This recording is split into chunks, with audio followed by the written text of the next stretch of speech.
أعوذ بالله من الشيطان الرجيم بسم الله الرحمن الرحيم الذي باركنا حوله لنريه من آياتنا صدق اللہ العظیم۔ ابھی تک ہم نے ذکر کیا جی سدرۃ المنتہا تک کہ اس کی کیا نوعیت تھی، وہاں پہ کیا پس منظر تھا، اور اس کے بعد وہاں پر بھی آپ صلی اللہ علیہ وسلم کے بارگاہ میں حضرت جبرائیل امین نے 3 طرح کے برتن جو ہے پیش کیے تھے۔ ایک میں دودھ تھا، ایک میں شراب تھی، ایک میں شہد تھی، اور ایک روایت مطابق یہ تھا کہ آپ صلی اللہ علیہ وسلم کو ہمیں پانی بھی پیش کیا گیا۔ تو پھر آپ صلی اللہ علیہ وسلم کو پہلے دودھ پیش کیا گیا اور پھر آپ صلی اللہ علیہ وسلم نے سیر ہو کے دودھ پیا۔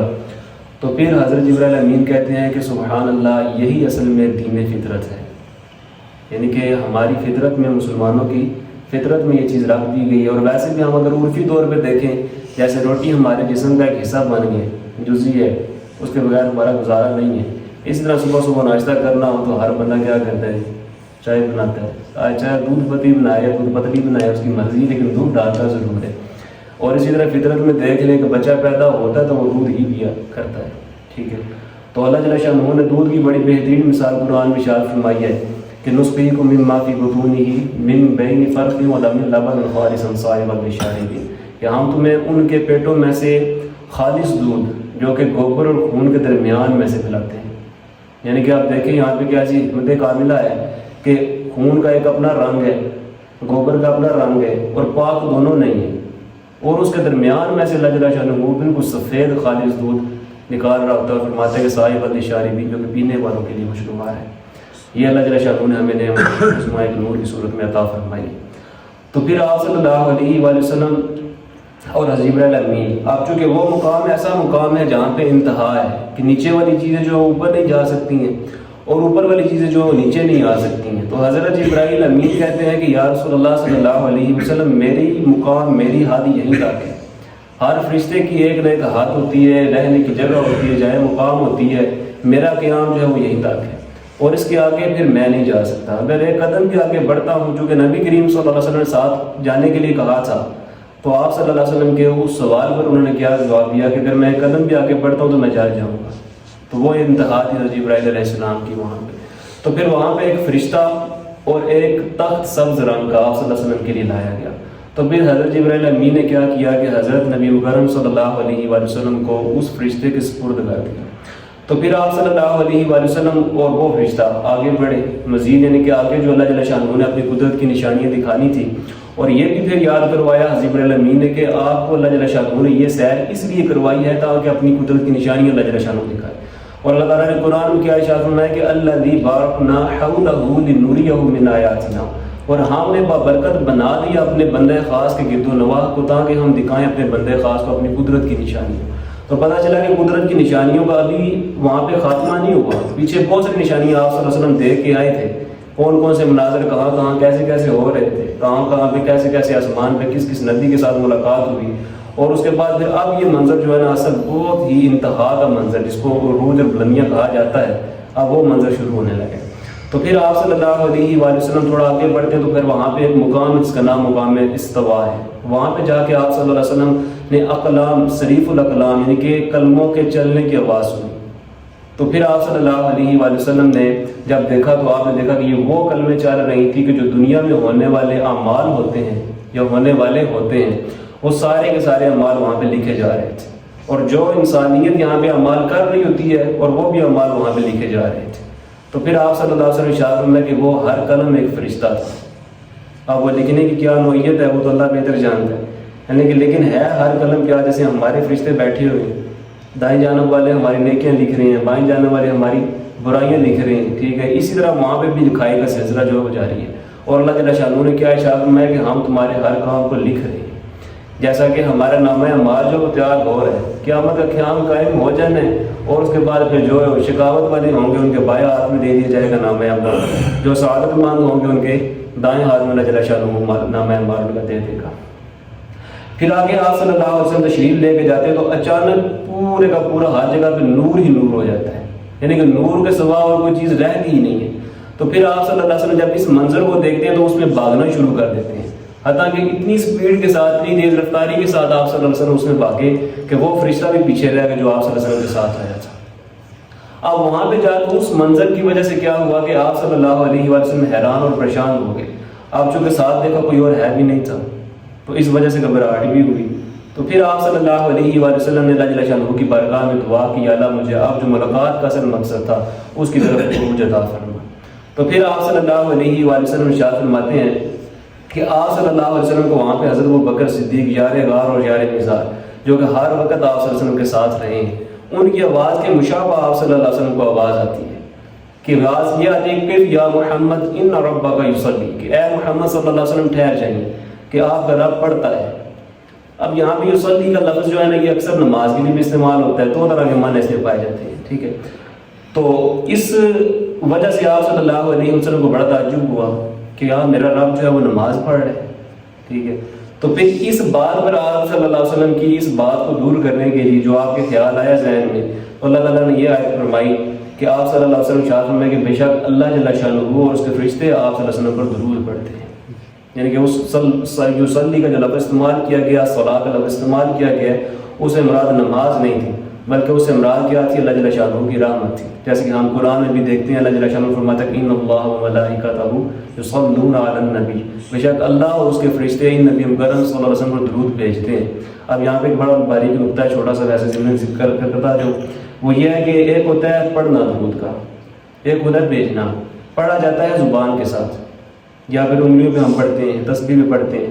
اللہ جل شانہ تو جسمانیت سے پاک ہے، جسم سے اللہ تعالیٰ پاک ہے. ٹھیک ہے، وہ صرف کیا ہمارا عقیدہ کہ واجب الوجود ہے.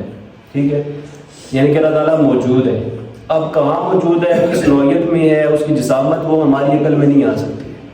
ٹھیک ہے، تو عقیدہ کیا ہے؟ صرف اور صرف اللہ تعالیٰ موجود ہے. اور یہ بھی نہیں کہہ سکتے اللہ تعالیٰ ہر جگہ موجود ہے، کیونکہ جگہ جب کوئی بھی نہیں تھی تب بھی اللہ تعالیٰ تھا، جب سب کچھ موجود ہے تب بھی اللہ تعالیٰ ہی ہے، اور سب کچھ جب کچھ نہیں ہوگا کچھ بھی تب بھی اللہ جل شانہ کی ذات و برکات ہوگی. اس لیے ہر جگہ کی طرف یہ منسوب کرنا بھی جائز نہیں ہے. سمپل عقیدہ کیا ہے کہ اللہ تعالیٰ موجود ہے. ٹھیک ہے، وہ واجب الوجود ہے. تو آپ صلی اللہ علیہ وآلہ وسلم کو یہ فرمایا گیا کہ ان اللہ و ملائکتہ یصلون علی النبی. آگے پھر امت محمدی صلی اللہ علیہ وسلم کو مخاطب کیا جا رہا ہے کہ یا ایھا الذین آمنوا صلوا علیہ وسلموا تسلیما، تم بھی نبی مکرم صلی اللہ علیہ وسلم پر درود اور خوب سلام بھیجو. ٹھیک ہے، یہاں پہ قرآن کا فیصلہ ہے، کوئی روکنے والا روکے تو ہم روک نہیں سکتے ہیں، کیونکہ قرآن میں اللہ جل شانہ نے اگر حکم دے دیا ہے تو کسی کو اس چیز کی ضرورت حاصل نہیں ہے کہ اللہ تعالیٰ کے بتائے وہ حکم میں کسی قسم کی رکاوٹ تبدیلی پیدا کر سکے. تو پھر آپ صلی اللہ علیہ وآلہ وسلم فرماتے ہیں کہ پھر اللہ جل شانہ اور میرے درمیان قاب قوسین او ادنیٰ، یعنی کہ اتنے آگے بڑھے آپ صلی اللہ علیہ وسلم کہ اللہ جل شانہ اور حضور نبی مکرم صلی اللہ علیہ وسلم کے درمیان کمان، دو کمانوں بلکہ اس سے بھی کم کا فاصلہ رہ گیا. پھر کیا ہوا؟ پھر اس چیز کو اللہ جل شانہ کے نبی نے دیکھ لی جس کو آج تک کسی آنکھ نے نہیں دیکھا. وہ کیا تھا؟ ما زاغ البصر وما طغیٰ، کہ نظر ایک طرف مائل ہوئی، اللہ جل شانہ کا دیدار کیا لیکن حد سے نہیں بڑھی، دیدار بھی کر لیا اور احاطہ ذات بھی نہ کیا. لیکن اس طرح کا دیدار کی جیسے ہم نے پہلے ذکر کیا تھا، اس کی نوعیت ایک ذکر کی تھی، مثال دی تھی. تو پھر اللہ جل شانہ حضور نبی مکرم صلی اللہ علیہ وسلم آپس میں ہم کلام ہوئے. ایک تو موسیٰ علیہ السلام ہم کلام ہوئے تھے نا، لیکن وہ ایک درخت کے ذریعے ہم کلام ہوتے تھے. اب یہ جو ہے ہی دو کمانوں سے بھی کم کا فاصلہ، اس کلام کی کیا نوعیت ہوگی، وہاں پہ کیا روحانیت کیا نورانیت ہوگی، وہ اللہ اس کا رسول ہی بہتر جانتے ہیں. تو پھر اللہ جل شانہ کے نبی حضور نبی مکرم صلی اللہ علیہ وآلہ وسلم نے ارشاد فرمایا کہ یا اللہ تو نے حضرت ابراہیم علیہ السلام کو اپنا خلیل بنایا اور ان کو بہترین سلطنت عطا فرمائی. ٹھیک ہے، اور پھر یہ ارشاد فرمایا کہ تو نے حضرت داؤد علیہ السلام کو بھی بہترین سلطنت عطا فرمائی اور ان کے لیے لوہے کو نرم کر دیا. سلیمان علیہ السلام کو لیے تو نے اعلیٰ عظیم قسم کی سلطنت عطا فرمائی اور ان کو تمام جنوں انس اور پہاڑوں کے اوپر کیا قابض کر دیا، ان کے لیے وہ مسخر کر دیا، تصرف دے دیا کہ ان میں اختیار کر سکتے ہیں، چاہے کمی کریں، جو حکم دیں وہ دے سکتے ہیں. اسی طرح عیسیٰ علیہ السلام کو یار تو نے روح اللہ بنا لیا. ٹھیک ہے، اور عیسیٰ علیہ السلام کو انجیل عطا فرمائی. عیسیٰ علیہ السلام کے لیے یہ چیز اللہ جل شانہ کی طرف سے آسان ہو گئی کہ وہ مردوں کو زندہ کرنا چاہے تو مردوں کو زندہ کر سکتے ہیں. برس کی بیماری اور اندوں کو اگر وہ شفا دینا چاہے تو اللہ جل شانہ کی طرف سے وہ شفا دے سکتے ہیں. تو پھر اللہ جل شانہ نے ارشاد فرمایا کہ میں نے آپ کو اپنا خلیل بنایا، میں نے آپ کو اپنا خلیل بنایا اور آپ کو میں نے دنیا والوں کے لیے نذیر اور بشیر بنا کے بھیجا. یعنی کہ نذیر سے مراد کیا ہے؟ ڈرانے والا، اور بشیر سے مراد کی خوشخبری سنانے والا بنا کر. جب قرآن کا اسلوب بھی یہی ہے، جو خوشی کو ماننے والے ہیں وہاں پہ اللہ جل شانہ نے انعامات کا بھی ذکر کر دیا. اگر کوئی بندہ وہ کیا کہتے ہیں لاتوں کے بت باتوں سے نہیں مانتے، ٹھیک ہے، تو وہاں پہ اسباب کا بھی ذکر کر دیا، جو بندہ جس چیز کو سن کے جس طرف آنا چاہتا ہے، سیدھے راستے کی طرف آنا چاہے تو وہ آ سکتا ہے، دونوں طرح کے طریقے بیان کر دیے گئے۔ تو پھر اللہ جل شاہ نے ارشاد فرمایا کہ میں نے آپ کا نام اپنے نام کے ساتھ بلند کیا۔ آپ قرآن کی ہم آیت پڑھتے ہیں نا، وَرَفَعْنَا لَكَ ذِكْرَكَ، کہ ہم نے آپ کا ذکر کیا ہے، بلند کیا۔ اب ہم دیکھیں کہ اگر اذان دی جاتی ہے 2 دفعہ کہتے ہیں اشہد ان لا الہ الا اللہ، 2 دفعہ ساتھ یہ بھی کہتے ہیں اشہد ان محمد رسول اللہ۔ ہم نماز پڑھتے ہیں، جب تشہد میں بیٹھتے ہیں تحیات پوری کرتے ہیں، آخر میں پھر یہی کلمہ پڑھتے ہیں۔ اور اکثر حدیث آپ دیکھیں پڑھیں گے، خاص طور پہ سیاستہ کی جو مستند کتب ہیں، وہاں پہ سٹارٹنگ کہاں سے ہو رہی ہے؟ قال رسول اللہ، اللہ کے رسول صلی اللہ علیہ وسلم یہ فرماتے ہیں، یعنی کہ اللہ جل شانہ کے نام کے ساتھ نبی کریم صلی اللہ علیہ وسلم کے نام کو اللہ جل شانہ نے بلند فرمایا، ٹھیک ہے، یہ ہے وَرَفَعْنَا لَكَ ذِكْرَكَ کی حقیقت اصل میں، ٹھیک ہے۔ اور پھر آپ صلی اللہ علیہ وسلم کو کیا کیا کہ آپ صلی اللہ علیہ وسلم کی امت کو تمام امتوں کے اوپر فوقیت عطا فرمائی گئی۔ اور اسی طرح آپ صلی اللہ علیہ وسلم خلقت کے اعتبار سے، یعنی کہ پیدائش کے اعتبار سے سب سے پہلے پیدا ہوئے، یہ ضیاء العقائد میں حدیث مبارکہ لکھی ہوئی ہے۔ حضرت ابو ہریرہ رضی اللہ تعالیٰ حدیث ہے کہ صحابی نے سوال کیا یا رسول اللہ صلی اللہ علیہ وسلم متى وجبت لك النبوۃ، کہ یا رسول اللہ صلی اللہ علیہ وسلم آپ کے اوپر نبوت کب واجب ہوئی؟ تو آپ صلی اللہ علیہ وسلم ارشاد فرمایا کہ والآدم بین الروح والطین، جب آدم علیہ السلام مٹی اور روح کے درمیان تھے تب بھی نبی تھا، ٹھیک ہے۔ تو آپ صلی اللہ علیہ وسلم پیدائش کے طور پہ بھی نبی تھے، اور آپ صلی اللہ علیہ وسلم کو آخری نبی بھی پیدا کیا گیا، یعنی کہ آپ صلی اللہ علیہ وسلم کیا ارشاد فرمایا کہ انا خاتم النبیین ولا نبی بعدی وما كان محمد ابا احد من الرجال ولكن رسول اللہ وخاتم النبیین، کہ یہ محمد فدا ہوئی تم مردوں میں سے کسی کے باپ نہیں بلکہ یہ اللہ جل شانہ کے رسول اور آخری نبی ہیں، یعنی کہ نبوت کا دروازہ آپ صلی اللہ علیہ وسلم کے اوپر بند کر دیا گیا، وہ سیل و مہر لگا دی گئی کہ آپ صلی اللہ علیہ وسلم کے بعد کوئی نبی نہیں آ سکتا۔ تو اس لیے آپ صلی اللہ علیہ وسلم ارشاد فرمایا کہ انا خاتم النبیین، کہ میں آخری نبی ہوں، ولا نبی بعد، میرے بعد کوئی نبی نہیں آنے والا، ٹھیک ہے۔ اور یہ مرتبہ اور اعزاز کے اللہ جل شانہ نے حضور نبی مکرم صلی اللہ علیہ وسلم کو عطا فرمایا، وہ بھی کہاں پہ عطا فرمایا؟ وہ تحفہ معراج میں عطا فرما دیا۔ تو پھر آپ صلی اللہ علیہ وسلم ارشاد فرماتے ہیں کہ اللہ جل شانہ نے مٹی کو میرے لیے پاک کر دیا۔ پاک کیسے کیا؟ کہ پہلی امتیں ایسی تھی کہ وہ مٹی کے ساتھ ان کے لیے جائز نہیں تیمم کرنا۔ آج ہمارے پاس اگر وضو کے لیے پانی نہیں ہے، کوئی شرعی عذر ہے، ٹھیک ہے، تو ہم کیا کرتے ہیں؟ مٹی کے ساتھ تیمم کر لیتے ہیں۔ تو آپ صلی اللہ علیہ وسلم کے لیے ایک ماہ کی مسافت طے کر کے، ایک ماہ کی محنت طے کر کے، ایک روپ جس چیز میں ڈالا جاتا ہے، ٹھیک ہے، اتنی مشقت حاصل کر کے پھر بندہ کسی کے اوپر قابض ہوتا ہے، وہ ایک ماہ کی جو مسافت ہے نا، اتنی خود بخود آپ صلی اللہ علیہ وسلم کو ایک روپ کے طور پہ عطا کر دی گئی کہ آپ صلی اللہ علیہ وسلم اگر کسی کے اوپر قبضہ کرنا چاہیں، غالب آنا چاہیں تو آپ صلی اللہ علیہ وسلم آ سکتے ہیں۔ تو اس طرح کے عالی مقام اور مراتب اللہ جل شانہ نے آپ صلی اللہ علیہ وسلم کو عطا فرمائے۔ پھر بڑی بات کیا ہے کہ آپ صلی اللہ علیہ وسلم کو اگر پیدا نہ کرنا ہوتا تو اللہ جل شانہ اس کائنات کو بھی پیدا نہ کرتا، ہر چیز بیچ میں آ جاتی ہے۔ جیسے آدم علیہ السلام دنیا میں بھیجے گئے، ان سے جب اجتہادی خطا ہو گئی تھی تو اللہ جل شانہ کی بارگاہ میں وہ روئے، گڑ گڑائے، توبہ کی، استغفار کی، لیکن آخر میں کیا رکتا، کیا معاملہ، کیا چیز انہوں نے آزمائی اپنے لیے؟ شاید یہ والا حربہ میرا کامیاب ہو جائے، اللہ جل شانہ کی بارگاہ میں میری اللہ جل شانہ وہ جو لغزش تھی اس سے درگزر فرما دے۔ تو وہ یہی تھا کہ اللہ جل شانہ کے نبی حضور خاتم النبیین محمد مصطفیٰ صلی اللہ علیہ وسلم کا اللہ جل شانہ کے نبی نے کیا کیا؟ واسطہ دیا، آدم علیہ السلام نے واسطہ دیا کہ اللہ ان کے وسیلے سے اللہ تم مجھے درگزر فرما۔ تو اللہ تعالیٰ نے نبی مکرم صلی اللہ علیہ وسلم سے پوچھا باقاعدہ طور پہ، آپ یہ بتائیں کہ آپ کو یہ کیسے پتہ چلا؟ آدم علیہ السلام سے پوچھا کہ یہ میرے اتنے قریب ہیں، ٹھیک ہے، تو کہتے ہیں یا اللہ جب تو نے میرے اندر اپنی پسندیدہ روح پھونکی تھی نا، تب جب میں نے آنکھ کھولی تیرے عرش کے اوپر میں نے دیکھا تھا کہ لا الہ الا اللہ صلی محمد رسول اللہ بھی لکھا ہوا ہے، ٹھیک ہے، تو لازم ہے کہ اللہ جل شانہ کا کوئی قریبی ہے۔ اس وجہ سے میں نے کیا کیا؟ نبی مکرم صلی اللہ علیہ وسلم کا واسطہ اور وسیلہ پیش کیا۔ اللہ جل شانہ فرماتے ہیں اگر میں نے نبی مکرم حضرت محمد صلی اللہ علیہ وسلم کو پیدا نہ کرنا ہوتا نا تو میں پوری کائنات میں کسی چیز کو نہ پیدا کرتا۔ تو پتہ چلا کہ آپ صلی اللہ علیہ وسلم کیا ہیں؟ باعث تخلیق کائنات ہے، ٹھیک ہے۔ تو یہ جتنے بھی نماز تھے، اس کے بعد پھر کیا ہوا کہ آپ صلی اللہ علیہ وسلم کے اوپر نمازیں فرض کی گئی۔ وہ نمازیں ٹوٹل کتنی تھی؟ 50، ٹھیک ہے۔ جب 50 نمازیں فرض ہو گئیں تو پھر آپ صلی اللہ علیہ وسلم واپس آتے ہیں اور آ کے موسیٰ علیہ السلام کے پاس آتے ہیں، یعنی کہ آپ صلی اللہ علیہ وسلم چھٹے آسمان میں آتے ہیں، ساتویں سے گزر کر چھٹے میں موسیٰ علیہ السلام وہاں پہ موجود تھے۔ تو وہاں پہ پھر موسیٰ علیہ السلام نے پوچھا کہ آپ اللہ جل شانہ اور آپ کے درمیان کیا بات ہوئی؟ تو پھر آپ صلی اللہ علیہ وسلم نے ارشاد فرمایا کہ اللہ جل شانہ نے میرے اوپر 50 نمازیں فرض کی۔ تو موسیٰ علیہ السلام کہتے ہیں کہ میں اپنی امت کو آزما چکا ہوں، وہ بڑے بڑے جسموں والے تھے، بڑی طاقت اور ہمت والے لوگ تھے، وہ نمازیں نہیں تھے پڑھ سکے. آپ کی امت تو بڑی کمزور ہے، ان میں تو اتنی ہمت نہیں ہے 50 نمازیں پڑھ سکیں گے. آپ اللہ جل شانہ کی بارگاہ میں جائیے اور نمازوں میں تکفیر کرو. تو پھر حضور نبی مکرم صلی اللہ علیہ وسلم دوبارہ پھر جاتے ہیں، یعنی کہ 7ویں آسمان، پھر سدرۃ المنتہا، مقام استوا، پھر اس کے بعد پھر لا مقام. ٹھیک ہے، کیونکہ اللہ جل شانہ کے لیے ہم کسی مقام کو محتاج نہیں کر سکتے ہیں. ٹھیک ہے، تو پھر وہاں پہ جا کے اللہ جل شانہ کی بارگاہ میں سفارش کی، گزارش کی، تو اللہ تعالیٰ نے پھر 5 نمازیں کام کر دی. پھر واپسی ہوئی. موسیٰ علیہ السلام نے پھر کہا جی میں اپنی امت کو آزما چکا ہوں، یہ آپ کی امت 45 نمازیں بھی نہیں پڑھ سکے گی.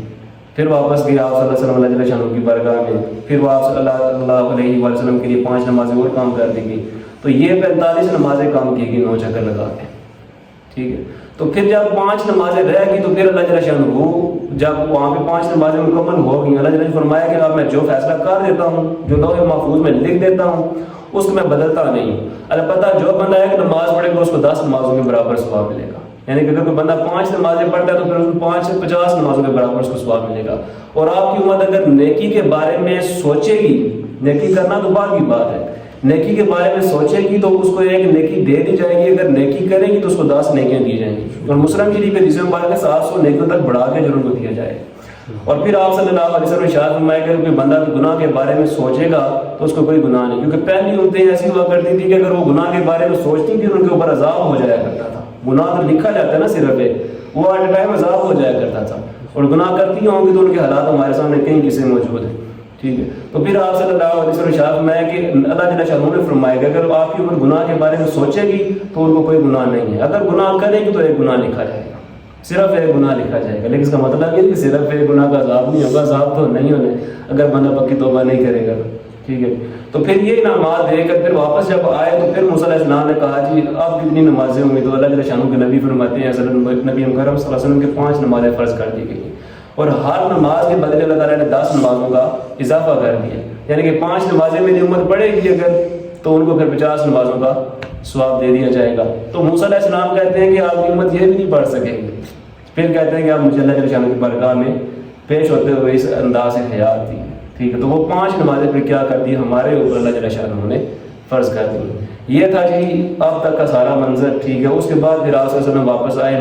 ایک روایت کے مطابق مسجد حرام میں آ کے سو گئے، اور ایک روایت کے مطابق یہ کہ حضرت ہانی جو آپ کی رضائی بہن ہے ان کے گھر جا کے آپ صلی اللہ علیہ وسلم سو گئے. اور اس کے بعد کا جو اگلا واقعہ جو کہ اپنی امت کے سامنے آ کے پھر بیان کیا ہے، پھر کتنے مسلمان ہوئے، کتنے کافر کو انشاءاللہ ہم کل ذکر کریں گے. ٹھیک ہے، جزاکم اللہ خیر.